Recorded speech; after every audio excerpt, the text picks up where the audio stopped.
kalau dari data statistiknya ada hampir 60 wanita Indonesia meninggal setiap hari akibat kanker serviks.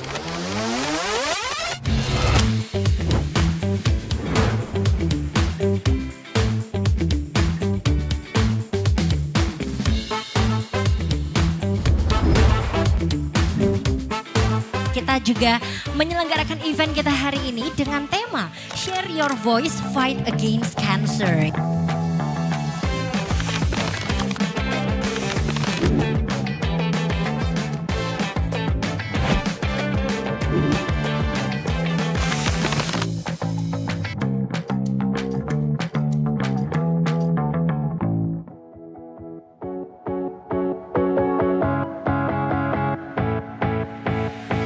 Sebenarnya kalau kita lihat kesadaran masyarakat di Indonesia saat ini informasi mengenai HPV udah banyak ya gitu, dan kita lihat trennya semakin meningkat, semakin bagus.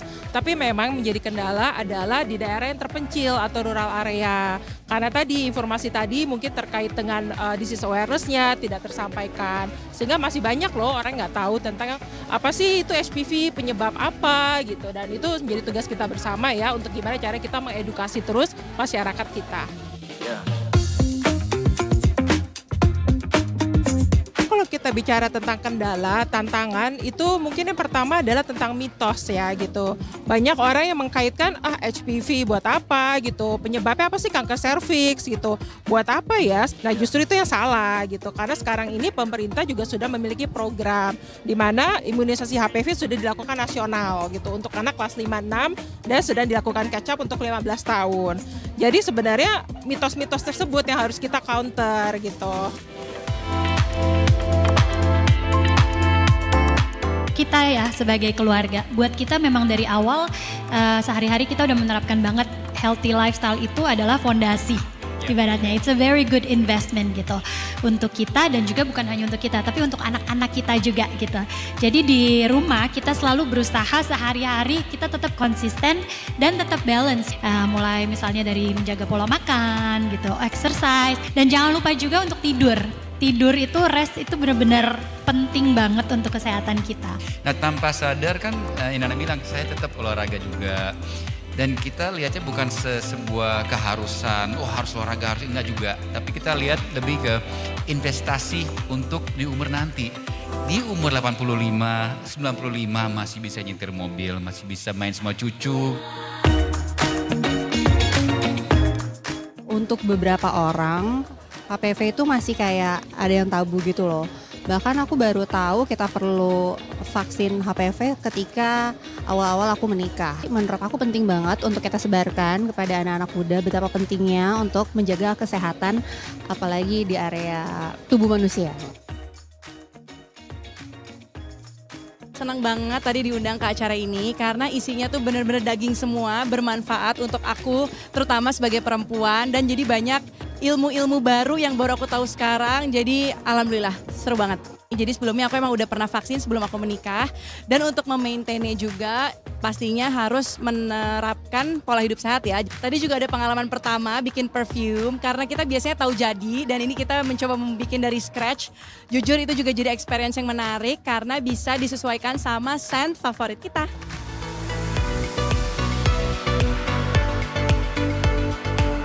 Jadi aku mau mengingatkan untuk para perempuan di luar sana yang memang sudah sudah menyentuh umur 25, mungkin udah bisa dimulai dulu dari screening awalnya, dan memang kalau misalnya nanti mau menikah segala macam kayaknya lebih baik emang di vaksin HPV ini, baik untuk kita sebagai perempuan dan untuk calon suami juga. Dengan kita mengetahui apa itu vaksin HPV, terus kita juga melakukan vaksin, karena kan kalau vaksin HPV kan ada beberapa kali kan. Jadi itu juga bisa mengurangi penyakit-penyakit kanker dan lain sebagainya. Penting banget ngomongin ini karena kita bisa waspada dan kita bisa mencegah itu, ya mungkin kita harus ke dokter untuk bisa mencegah itu atau gimana.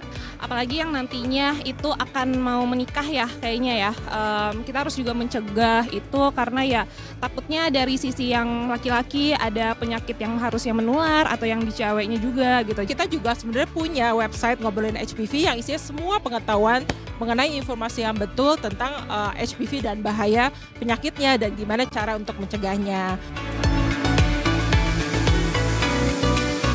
Mudah-mudahan dengan adanya event ini kita bisa jadi lebih aware lagi terhadap kesehatan. Oleh karena itu, mungkin saya juga di sini mau mengajak semua masyarakat untuk sama-sama yuk kita sama-sama belajar tentang HPV.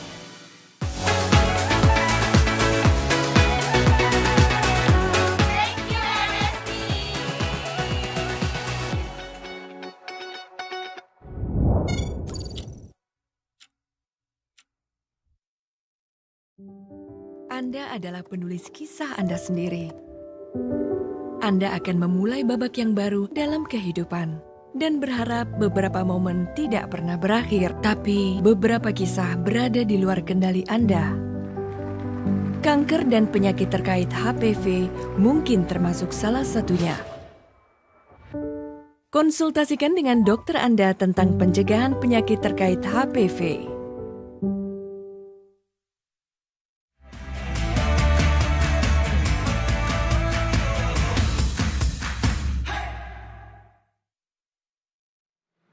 Detikers semuanya lagi masih di Detik Pagi, jangan tidur lagi. Pagi ini semakin semangat Detikers karena ini juga akan ada obrolan yang akan mengedukasi kamu dan juga bikin kamu semakin tercerahkan lagi. Karena jujur terutama buat gue personally sebagai seorang perempuan ini adalah sebetulnya bahasan yang udah gak bisa dibilang tabu lagi. Ini tuh udah jadi selalu conversation kita sebagai perempuan bahwa lo udah ini belum, lo udah itu belum. Dan kita juga sebagai perempuan rawan sekali akal yang satu ini. Tapi sebetulnya gak cuma perempuan aja, you guys cowok-cowok juga need to know about this one. Iya? Iya, memang cowok bisa kena juga sama HPV ini. Itu juga gue baru tahu karena tadi kita udah ngobrol off air Detikers. Nah kita akan bagikan pada kamu juga ya. Kita akan ngebahas tentang pencegahan kanker serviks sejak dini. Tuh kan ya, gue yakin yang cewek-cewek mungkin udah lebih familiar. Tapi tadi seperti yang Aryo bilang juga, gak cuma cewek doang nih kayaknya. Apakah benar? Maka dari itu kita mau ngobrol Detikers langsung sama Country Medical Lead MSD Indonesia. Ada Dr. Melissa Wiono yang sudah hadir. Hai Dok Mel, apa kabar? Dok, kita mau kenalan dulu sebenarnya sama HPV ini. Mungkin beberapa teman-teman Detikers sudah pernah mendengar nama HPV-nya. Tapi belum tahu apa itu HPV. Mungkin boleh kita ngobrol sedikit. Ya sebenarnya HPV itu virus ya gitu, singkatnya adalah Human Papilloma Virus gitu. Jadi HPV dalam bahasa Indonesia, kalau Inggrisnya HPV gitu. Nah virus ini tuh banyak banget tipenya, lebih dari 150 malahan udah ditemukan. Tipe ya gitu. Tapi yang paling penting yang harus diingat adalah tipe 6, 11, 16, 18. Jadi ada 4 tipe yang paling utama. Kenapa? Tipe 6, 11 penyebab kutil kelamin. Ya. Kemudian 16-18 70% penyebab kanker serviks di seluruh dunia. Aduh, tar dulu ini baru opening langsung bikin ngomongin kanker ya Dok ya. Agak sedikit nafas dulu Dok. Oke, jadi bisa dibilang ini tuh virus yang menular ya Dok ya berarti? Betul, menular. Nah ini tuh Detikers kenapa jadi concern buat perempuan, karena kalau dulu Dok di sekitar aku tuh perdebatannya tuh antara satu perempuan yang udah sexually aktif atau perempuan yang sudah menstruasi. Artinya kan kalau udah menstruasi siapapun yang di atas 14 tahun harus kan gitu. Tapi sebetulnya seperti apa sih Dok sebetulnya HPV ini tuh tadi selain mungkin ada bentuknya bisa sampai jadi fisiknya ada kutil kelaminnya, atau sebetulnya bisa nggak kedeteksi atau nggak kerasa apa-apa Dok? Nggak kerasa apa-apa sebenarnya ya. Jadi kita tuh nggak tahu kalau ternyata kita itu udah terinfeksi sama HPV gitu. Karena dia tidak menimbulkan gejala apa-apa gitu. Beda kalau kita sakit flu ya, kena flu langsung panas, meriang, meler gitu kan. Kalau ini enggak gitu, dia nggak tahu kalau dia sakit gitu. Terus tiba-tiba udah jadi tadi salah satu kanker leher rahim atau kanker serviks gitu. Dan proses dari terinfeksi sampai muncul lagi gejala tuh butuh tahunan, lebih dari 10 tahun bisa gitu. Oh my God. Dan tadi ditanya apakah ada hubungannya ya gitu. Kalau misalnya tadi bisa menular kalau udah berhubungan seksual, habis menstruasi segala macam. Memang penularannya 85% karena hubungan seksual gitu, tapi bisa juga non hubungan seksual. Contoh ya gitu, kalau misalnya seorang anak lahir ibunya ada kutil kelamin, lahir jalan normal kan, per vaginam gitu. Terus ternyata anak itu bisa kena HPV, timbulnya di mana? Di jalan napas ada kutil. Dan kasihan loh anaknya karena sesak napas juga gitu. Jadi memang harus hati-hati dan masyarakat tuh perlu tahu lebih banyak tentang HPV ini. Berarti bisa dibilang bahwa HPV ini adalah awal dari berbagai macam penyakit karena dia bentuknya virus. Bisa jadi tadi bentuknya kutil yang terlihat ibaratnya karena ada kutilnya. Iya. Bisa juga menjadi kanker serviks yang otomatis kita nggak bisa lihat gitu ya. Dan seringkali di Indonesia itu kita tuh baru tahu setelah stadium sekian. Jadi udah terlambat ibaratnya. Betul. Padahal sebenarnya kalau misalnya kita tahu dari awal bahkan bisa dicegah, itu tidak harus sampai terjadi. Exactly. Berarti bener. ketika misalnya ngomongin tentang HPV ini, tadi Indi bilang, kalau seorang perempuan sudah menstruasi misalnya, mereka bisa terkena HPV. Apa sebenarnya yang bisa menyebabkan HPV itu muncul? Yang kalau nggak ketularan sama orang lain deh, sebetulnya tuh kenapa sih bisa ada di badan kita gitu, Dok?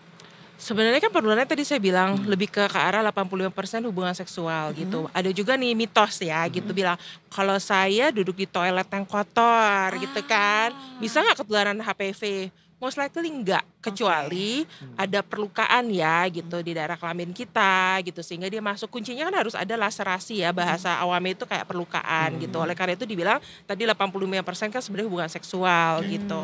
Tapi ya tadi kalau misalnya dia di atas 14 tahun, kalau misalnya ternyata dia pernikahan dini kan banyak juga ya di Indonesia, umur segitu baru menarche terus kemudian melakukan hubungan seksual melalui pernikahan dini, ya bisa kena juga karena melakukan hubungan seksual itu. Oke, mohon izin Dok, sedikit mungkin ini bukan bermaksud untuk vulgar gitu ya. Tapi tadi disampaikan bahwa penyebabnya adalah dari hubungan seksual. Berarti bisa jadi munculnya karena hubungan seksual yang quote-unquote jorok misalnya, atau gonta-ganti pasangan. Atau satu pasangan bisa aja. Sebenarnya 8 dari 10 wanita dan laki-laki sepanjang hidupnya bisa terkena HPV. Walaupun dia satu 8 dari pasangan, 10? 8 dari 10. Jadi 80% kan gitu. Jadi kadang-kadang ada juga mitos, kan saya baik-baik aja, saya nggak pernah gonta-ganti pasangan seksual gitu, saya masih beresiko, masih gitu. Tapi resiko itu akan lebih tinggi kalau kita memiliki lebih dari satu pasangan seksual. Oh, maaf Dok, meskipun misalnya dengan alasan saya menggunakan pengaman kok setiap kali melakukan hubungan seksual misalnya, itu masih bisa ada kemungkinan? Bisa ada kemungkinan, karena kalau kita menggunakan kondom atau pengaman kan sebenarnya tidak melindungi seluruh area daripada kelamin kita kan gitu. Nah itu masih bisa ada kemungkinan itu. Nah tadi juga disampaikan nih, di belakang kita sempat ngobrol. Apakah memang HPV ini hanya bisa menyerang wanita saja atau juga bisa pria? Nah ternyata jawabannya tadi dokter adalah bisa menimpa kepada pria. Bisa. Lewat apa tuh Dok berarti? Seperti apa juga Dok? Seksual. Jadi kalau pada pria, kan pria nggak punya leher rahim ya, cervix gitu. Cuma pada pria bisa menimbulkan penyakit seperti satu kanker anal ya, kemudian kedua kanker orofaring gitu. Kan kita tahu gitu bahwa di Amerika sendiri itu udah mulai banyak loh kasus kanker orofaring karena HPV pada pria gitu. Kemudian bisa juga kutil kelamin gitu, dan kutil kelamin pada pria biasanya itu timbulnya recurrent gitu. Jadi udah di counter sama dokter kulit, tapi timbul lagi kalau daya tahan tubuhnya rendah gitu. Jadi emang sangat mengganggu. Oke, satu Dok, sorry sedikit aja, karena tadi disampaikan ada bisa jadi apa tadi something with anal. Kanker anal, kanker dubur lah ya. Iya. Nah ini takutnya ada berapa detikers mikirnya kayak, makanya lo jangan yang aneh-aneh kayak zaman sekarang apa segala gitu. Nah pertanyaannya, apakah kemudian seorang pria heteroseksual bisa juga terkena kanker anal? Bisa juga. Bisa juga. Kalau misalnya ya tadi ya pasti kan hubungannya kan sama perempuan gitu ya kan. Pasti kena gitu kan. Iya benar-benar gitu. masuk akal. Justru yang sama perempuan pasti kena, tapi yang tidak sama perempuan jangan harap Anda tidak kena, bisa kena juga gitu bisa maksudnya kena ya, Dok, tapi ya? mungkin tadi kalau tadi kanker anal kan mungkin lebih ke man having sex with man ya gitu. Tapi kalau pada laki-laki heteroseksual kenanya ya bukan, mungkin ada juga tipe lain seperti tadi saya bilang kutil kelamin, orofaring bisa juga. Orofaring itu kanker mulut dan tenggorokan gitu, jalan napas. Berarti ini bisa disimpulkan detikers, whatever you and your partner doing ya, ini tuh sangat mungkin untuk terjadi. Nah, so kenapa nih Dok akhirnya ada obrolan tentang HPV ini gitu ya, dan kenapa akhirnya ini jadi isu yang besar untuk diangkat, sampai ada tadi kita lihat ya barang-barang ada eventnya barengan sama Women's Lounge gitu ya. Seperti apa sih Dok, dan pengen menyampaikan edukasi yang seperti apa sih supaya masyarakat tuh lebih aware lagi? Ya, sebenarnya kan salah satu, karena kita dari MSD kita memproduksi vaksin HPV ya, dan kita ngerasa kita bertanggung jawab untuk mengedukasi orang yang benar tentang informasi HPV ini gitu. Makanya kita ada event itu gitu, dan juga Februari ini sebenarnya adalah Hari Kanker Sedunia. Peringatan Hari Kanker Sedunia. Di bulan kasih sayang ini bertepatan juga. Betul. Jadi acara itu pas pada waktu kita memperingati Hari Kanker Sedunia sebenarnya gitu. Jadi kita mengadakan acara itu tujuannya apa? Sebagai edukasi, bentuk sumbangsi kita ke masyarakat untuk edukasi. Makanya tadi kalau kita lihat ada Nana Mirdad, ada Andrew White gitu. Mereka adalah duta edukator HPV kita gitu. Tujuannya apa? Banyak mungkin menyebarkan informasi yang betul tentang HPV, cara pencegahannya gimana gitu. Dan itu ya alhamdulillah ya bagus ya gitu, animonya juga banyak dari masyarakat. Teman-temanku juga bilang sebenarnya, karena kan HPV ini ibaratnya quote-unquote banyak banget mitosnya gitu ya. Dari mulut ke mulut yang kemudian jadi berkembang, kadang-kadang ada yang bikin orang jadi takut, jadi kayak oh ini gak boleh apa segala gitu. Akhirnya menimbulkan informasi yang kurang tepat. Nah sebenarnya teman aku tuh ngasih tahu ada yang namanya si akun ngobrolin HPV. Itu ada di Instagram, ada di Facebook, ada YouTube-nya juga. Even they have the website. Lo bisa cek di situ, informasi semua lengkap di situ. Itu betul ya dok sebenarnya informasi di sana ya? Betul, jadi kita punya website edukasi HPV khusus namanya Ngobrolin HPV. Ya, selain ada di website, ada juga di Instagram, di Facebook, di YouTube gitu. Jadi teman-teman semua bisa lihat sih sebenarnya. Dan kenapa kita tujuannya buat itu? Supaya dapat informasi yang benar masyarakat gitu. Karena biasanya kalau baca dari sumber-sumber tidak terpercaya, banyak sekali mitos-mitos gitu ya. Bahkan nggak baca, dari orang aja ngomong. Iya, banyak hoax loh gitu. Jadi kayak harusnya ada suatu platform di mana informasinya benar-benar tersampaikan dengan betul dengan narasumber yang kredibel. Makanya kita juga ada dokter objin, kemudian ada juga dokter-dokter yang ahli untuk menjelaskan secara betul gitu apa yang terjadi kalau saya terkena HPV, gimana cara mencegahnya. Tuh, bentar dulu bisa ngobrol-ngobrol. Berarti memang ada konsultasi dokter kah di sana? Nah, sebenarnya kalau konsultasi tentu kita mengarahkan ke klinik atau rumah sakit ya. Nah, di dalam ngobrolin HPV itu kita udah ada namanya klinik atau rumah sakit locator gitu. Jadi kalau mau konsultasi bisa langsung klik dan ketemu. Saya tinggal di Jakarta Timur nih, yang mana aja sih gitu, daerah Jakarta Timur, klinik apa aja gitu.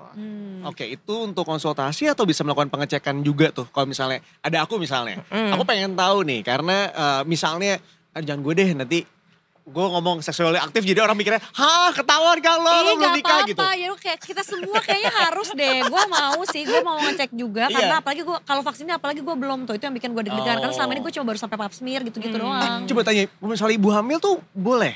Sebaiknya setelah melahirkan, karena nggak etis ya. Walaupun sebenarnya nggak berbahaya, dalam artian kita punya penelitian kalau nggak sengaja ya, gitu nggak tahu hamil terus divaksin, kejadiannya anaknya gimana, ibunya gimana, itu aman gitu, nggak ada kejadian yang tidak kita harapkan lah ya gitu. Tapi sebaiknya karena nggak etis memvaksin ibu hamil, kecuali waktu COVID kemarin ya. Gitu. Jadi sebaiknya setelah melahirkan baru divaksin. Nah kalau di Indonesia nih, untuk si angka kanker rahim sendiri tuh sebetulnya cukup tinggi nggak sih dok? Fenomenanya seperti apa kalau di negara kita? Nah tebak deh, di Asia Tenggara dulu ya, Indonesia peringkat berapa? Aduh. Tebak, untuk kanker serviks nih. Tengah-tengah deh gitu, kayak 5 dari 10. 5 dari 10, salah. Kita nomor 1 loh. Oh my God. Masa? Nomor 1. Jadi kebayang ya, kita gak boleh bangga loh ini sebenarnya ya kan gitu. Makanya tadi aku turun-turunin karena aku tahu sebetulnya kita mungkin 3 besar. Kita nomor 1 paling tinggi kasus kanker serviks di Asia Tenggara. Dan paling menyedihkannya rata-rata semua datang pada stadium lanjut, stadium 3B ke atas. Itu yang sebenarnya jadi masalah kan dok, ibaratnya quote-unquote tuh udah telat kan. Padahal tuh sebenarnya bisa dicegah, bisa di screening di awal sehingga tidak perlu terjadi kanker itu. Tapi beneran kalau misalnya udah sampai kayak gitu tuh udah there's no way out gitu dok? Maksudnya masih bisa diselamatkan gak sih? Atau memang harusnya dari awal ya lo udah vaksin gitu? Sebenarnya tentu kalau kita lihat, kalau kita ngomong kanker semakin tinggi stadium kan probability untuk sembuhnya semakin kecil ya kan. Tapi bukan berarti tidak bisa disembuhkan karena sekarang pengobatan juga udah semakin canggih kok gitu. Jadi selalu ada harapan. Tapi gini, saya mau emphasize kalau ada dan satu-satunya vaksin yang bisa mencegah kanker adalah vaksin HPV sampai sekarang. Kok tidak dimanfaatkan gitu, dan banyak orang yang masih nggak tahu gitu. Makanya kita harus sama-sama, tugas saya, tugas Anda, tugas kita semua buat ngajak gitu loh masyarakat pentingnya untuk melakukan satu deteksi dini dan vaksinasi.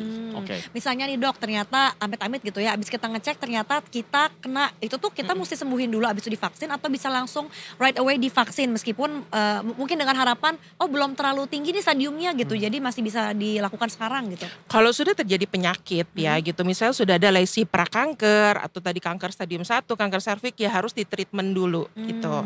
Setelah treatmentnya beres, itu nanti diskusi dengan dokternya untuk vaksinasi HPV gitu. Tapi kalau udah kena, karena vaksin ini kan sebenarnya preventif, Yap. bukan terapeutik. Jadi Betul, bukan betul. pengobatan tapi pencegahan. Betul. Tuh jadi teman-teman ayo ya sedini mungkin sekarang dicek ya dan kita berdoa mudah-mudahan belum ada apa-apa dengan diri kita dan habis itu langsung divaksin ya dok ya. Betul. Oke, Dok, berarti sekarang misalnya ada seseorang yang sexually active. Langkah apa yang harus mereka lakukan pertama kali? Apakah kemudian mereka bisa membuka ke ngobrol HPV ini, kemudian mencari kira-kira di mana lokasi dokter yang bisa mereka pengecekan, atau sebenarnya bisa langsung divaksin aja? Jadi sebenarnya nggak ada persyaratan ya untuk melakukan vaksinasi HPV gitu. Jadi seseorang bisa melakukan vaksinasi HPV tanpa menunggu hasil screening misalnya gitu. Tapi bukan berarti meniadakan screening ya gitu. Screening itu tetap penting apalagi yang sudah melakukan hubungan seksual gitu. Nah tadi langkah pertamanya apa? Ya kunjungin website kita Ngobrolin HPV, kemudian ada juga di Instagram, Facebook gitu. Carilah informasi yang benar dan tadi kalau masih nggak tahu saya harus ke dokter siapa nih gitu. Cari di klinik locatornya dari Ngobrolin HPV. Gitu. Oke, jadi sebetulnya kayak tadi ya ada mitos lagi yang bilang bahwa if you are sexually active, jadi lakukan si vaksin ini secepat mungkin. Tapi sebetulnya nggak harus lo sexually active juga ya vaksin aja gitu ya, karena mungkin one day you'll get married dan mungkin one day lo akan punya keturunan juga gitu. Nah terus seperti apa sih nih dok vaksinnya tuh? Apakah memang kayak kita vaksin sekali seumur hidup atau adalah vaksin yang dilakukan secara bertahap? Mungkin ada yang bilangnya nanti aja gue mau nikahnya 5 tahun lagi, gue setahun sebelum nikah aja vaksinnya. Misalnya ada yang kayak gitu dok. Atau berkala mungkin misalnya kayak setahun sekali harus gitu. Enggak sih, karena kalau kita udah menyelesaikan seri vaksinasi yang lengkap, karena vaksin itu untuk dewasa lebih dari 15 tahun 3 kali ya, 0, 2, dan 6 bulan gitu. Kalau udah lengkap nggak perlu diulang gitu. Asalkan udah lengkap 3 kali vaksinasi satu seri, that's it. Kamu akan terproteksi seumur hidup kamu, tidak perlu ada ulangan atau booster. Jadi one time untuk seumur hidup Anda gitu ya. Dan gak usah nunggu kayak nanti aja deh gue akan berhubungan aktif ketika gue udah mau nikah dan deket-deket nikah aja. Kalau bisa sekarang kenapa enggak ya. Lagian kalau udah deket-deket nikah banyak yang diurusin guys ya. Jadi mendingan ini dicicil dari sekarang aja. Dan jujur baik juga vaksin-vaksin lainnya harus dilakukan juga gitu ya. Harus cek darah juga apa segala. Akan sangat ribet sekali. Jadi mungkin teman-teman berarti sekarang udah paling benar kalau misalnya mau tahu informasi lebih lanjutnya cek aja. Paling simpel, buka Instagram karena gue yakin pasti kita semua punya Instagram ya. Kalau Facebook mungkin sebagian ada yang udah gak main Facebook. Benar. Kecuali biasanya om sama tante kita. Dibuka di Instagram, dicek Ngobrolin HPV. Nah di situ tuh ada banyak banget keterangan lengkapnya. Mungkin bisa cek langsung kira-kira mau ke klinik yang mana, konsultasi langsung sama dokter. Dan jangan lupa divaksin, itu penting. Betul. Gitu ya dok ya. Dan by data dok sekarang gitu ya, masyarakat Indonesia tuh sebetulnya udah cukup aware gak sih dengan adanya HPV ini. Dan awareness mereka terkait mereka harus mengambil vaksin secepatnya. Apakah sudah ada peningkatan sekarang atau sebetulnya masih sama aja kayak dulu, masih di ranking 1 tuh kita punya HPV amit-amitnya gitu? Peningkatan pasti ada ya kita lihat gitu. Apalagi sekarang kan juga ada program pemerintah memberikan vaksinasi HPV gratis untuk anak kelas 5 dan 6 SD, anak perempuan gitu. Jadi awareness-nya udah ke-build gitu. Cuma memang harusnya bisa lebih tinggi lagi nih gitu. Dan kita bisa mengedukasi dengan informasi yang betul. Itu sih yang saya lihat karena masih banyak mitos sih sebenarnya masih beredar gitu. Kayak tadi misalnya duduk di toilet yang kotor bisa menyebabkan HPV tertular gitu, itu kan nggak betul sebenarnya. Ada juga yang bilang dok kalau vaksin HPV itu justru akan memicu terjadinya kanker serviks, katanya ada yang bilang kayak gitu. Betul, nah itu salah paham yang kedua tuh paling sering. Ya, dok, ya, kayaknya. Karena kepikirannya kan biasa kalau vaksin teknologi kuno gitu adalah virus yang dilemahkan, berarti kan virusnya kan bahaya ya gitu, Masukin penyebab dulu. kanker kok dimasukin gitu. Padahal sebenarnya teknologi kita itu pura-puranya cangkangnya kita buat semimik mungkin, mirip mungkin dengan HPV virusnya, tapi bukan virusnya gitu. Jadi kita suntik melalui teknologi yang canggih dari sel ragi menimbulkan kekebalan antibodi karena sama persis dengan cangkangnya virus HPV. Tapi tidak akan bisa menyebabkan kanker karena bukan virus aslinya, nggak ada materi DNA-nya gitu. Jadi tidak onkogenik. Aku tahu kenapa dokter Hania pakai baju hijau. Karena sesegar informasi-informasi yang dihadirkan ya. Jadi mitos-mitos itu langsung dilawan sama beliau. luar biasa betul ya. Tadi juga kita sekalian nanyain aja mitos yang beredar yang kita beneran pernah dengar sana sini ya. Dan ternyata banyak yang terkonfirmasi tidak benar gitu. Nah dok kemudian juga nih dengan banyaknya masyarakat yang sekarang perlahan ya harapannya mulai aware dengan harus vaksin HPV ini gitu ya. Apakah ini juga meningkatkan kualitas hidup kesehatan masyarakat secara overall? Karena tadi kata dokter kan bisa memprevent kanker-kanker lainnya juga ya? Betul. Tapi menurut saya gini ya gitu, vaksinasi itu investasi, sebenarnya investasi jangka panjang. Kita sebagai seorang ibu gitu ya, sebagai seorang wanita, siapa sih yang akan menyokong keluarga kalau kita nggak ada? Peranan ibu itu kan penting banget kan ya. Kalau kita memprotek diri kita gitu, kita memprotek keluarga kita, otomatis generasi bangsa kita gimana? Akan berkualitas kan gitu. Coba bayangkan keluarga kalau kehilangan ibu karena tadi kanker serviks yang harus bisa dicegah, anaknya terlantar, ya kan? Jadi menurut saya itu penting banget dan itu meningkatkan kualitas hidup kita semua pastinya. Kalau kita pikir harus lebih jauh. Iya, dan ini juga mungkin untuk para ibu yang punya anak perempuan masih tadi usianya kelas 5, kelas 6 gitu ya. Segera dibawa juga anaknya untuk vaksin HPV gitu. Pokoknya semua kuncinya di ibu ya. Happy mom, happy family aja pokoknya. Betul nggak sebagai bapak? Makanya kalau ibunya rungsing di rumah beliin tas aja itu selesai kadang ya. Bisa begitu. Bisa. Kadang-kadang suka berkembang. Mintanya selain tas juga sepatu ya. Oh iya benar-benar. Gak apa-apa lah sepaket. Sepaket gitu ya.